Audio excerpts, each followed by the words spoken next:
gotta give a shout out to Sickle. This is the first man that I know for a fact that was making $1 million a week. They say New York is the financial and fashion capital of America. And if you are unbiased, you would agree that Harlem represents both to the fullest. The culture in Harlem is to get fly, and the tradition is hustle. But let's spend a second on the word hustler, because it doesn't mean drug dealer. A hustler is a go-getter. It doesn't matter the product, from food to clothing, and even a regular rock that you can find on the street. You can make a hustle out of it. The pet rock begins its life on the beaches of Baja California. Dahl is the man who created the pet rock. It's been incredible. We mailed our first pet rocks to the stores October 1st, and by Christmas we'll have sold well over 1 million units. Hustler, hustler, baby, hustler, baby. Pick any era starting from the 70s and up, Sickle was getting money. On the west side of Harlem, Sickle and the 7th Avenue boys were synonymous with money, and lots of it. His name rang bells through Harlem, from the east side to the west side, young and old. Sickle was on that elite list, fly and getting plenty money. Like many elites who knew the art of hustling, his money came from various businesses like restaurants, real estate, and high-end jewelry. The LL Cool J with the rings, I took him to go get that ring.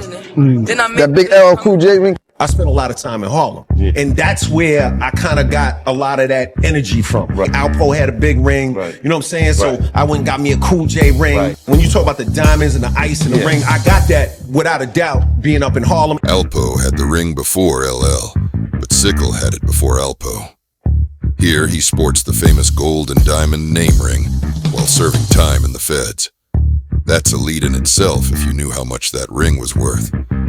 It wasn't many that was able to keep up with his jewelry game. It was whispered that Sickle owned a famous jewelry store in the Diamond District of Manhattan. Sickle repped Harlem to the fullest. Every Wednesday, at the Apollo Theater for Amateur Night, Sickle and the 7th Avenue boys made sure their presence was felt that night, throwing large sums of cash off the balconies to the performers that did well.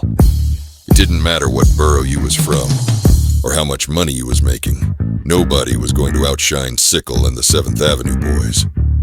When you stepped inside the Apollo Theater on a Wednesday night, Sickle made sure that Harlem was in the building. However, he wasn't just Harlem. He was known in various states and carried New York, aka the Big Apple, on his back, or literally on his neck. Sickle had a custom gold apple with the New York City skyline flooded in the most high-end class diamonds.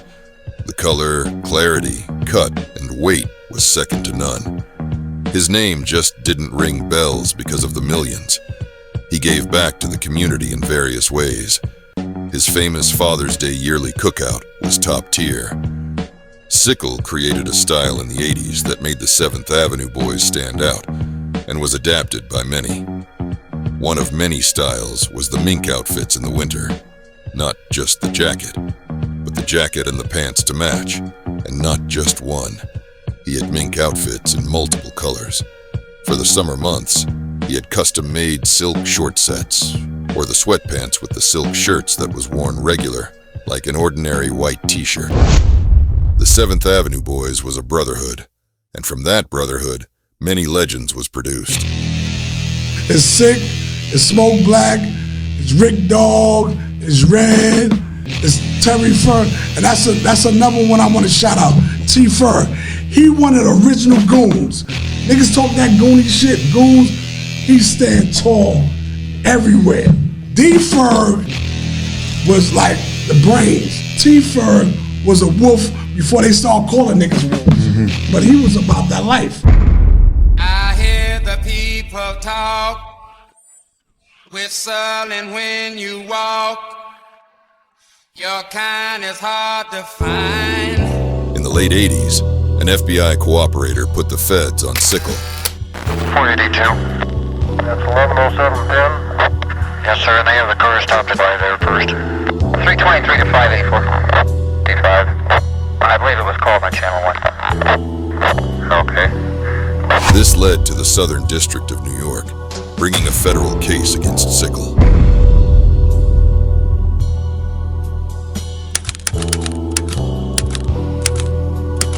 Nobody was fading Sickle. I don't give a fuck how much them niggas. Sickle was getting $1 million a week. Easy, without even sweating.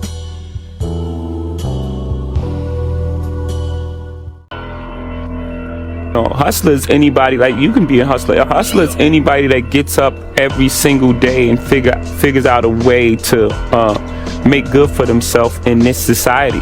Hustler's anybody who has the drive to make something happen for himself. It so happened for us being in the street, hustler meant that we had to find a different way because there were no jobs available. So we had to hustle to find a different way to make means for ourselves. Which we call the American hustlers. If you believe it, then you too can be a hustler. By any means necessary. Hustlers. Republicans and Democrats. Conservatives, labor, the seller, the buyer, the product, the producer. So you are what you are. Hustlers. Who is absorbed and adored by those that don't understand the laws that govern. Hustlers. It allows you to make up your own laws and create brand new works. Hustlers. The mentality, an American way. If you believe it, then you too can be a hustler. Damn, it feels good. Damn, it feels good to be a hustler. There were 7 members in the council. There's Frank, there's Ishmael, Gaps, there's Jazz, there's Guy, and myself. All black motorcycle riders ain't gang members. And there's a lot of niggas in all different kind of clubs. But the motorcycle set check, it shows you that this is what you are. It teaches you brotherhood. DC came to be known as the murder capital of the country. My little man Pop, I was introduced to him by some other cat, and through him I wound up meeting another cat named Wayne Perry. When Poe hooked up with Wayne, that was the best thing that happened to Poe. Poe had the money and the coke. Wayne had the power. Right, C7, how many bottles? I did a calculator. Oh my God! One of Floyd fight weekends, I did Friday, Saturday, Sunday. I made $37,000. I had 2 hotel rooms, one for just my money, one for me to stay there. I learned a lot, and like I said, it was like the female drug game.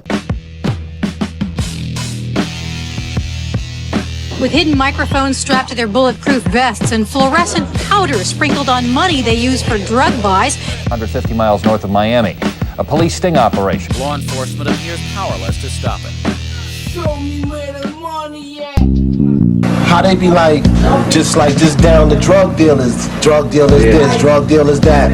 But now you got all the rappers, they acting like they want to be drug dealers, and then you got niggas that's drug dealers that just want to get out the game, and then you got these cats acting like they playing the game. They make it bad for people like us, cause it's like, they make it seem like it's alright to live that life. When it's like, but when it comes from us, it's basically we just trying to just let it be known that you can live that life, but this is what can happen if you live that life. So it's up to you, cause the ball is in your hand.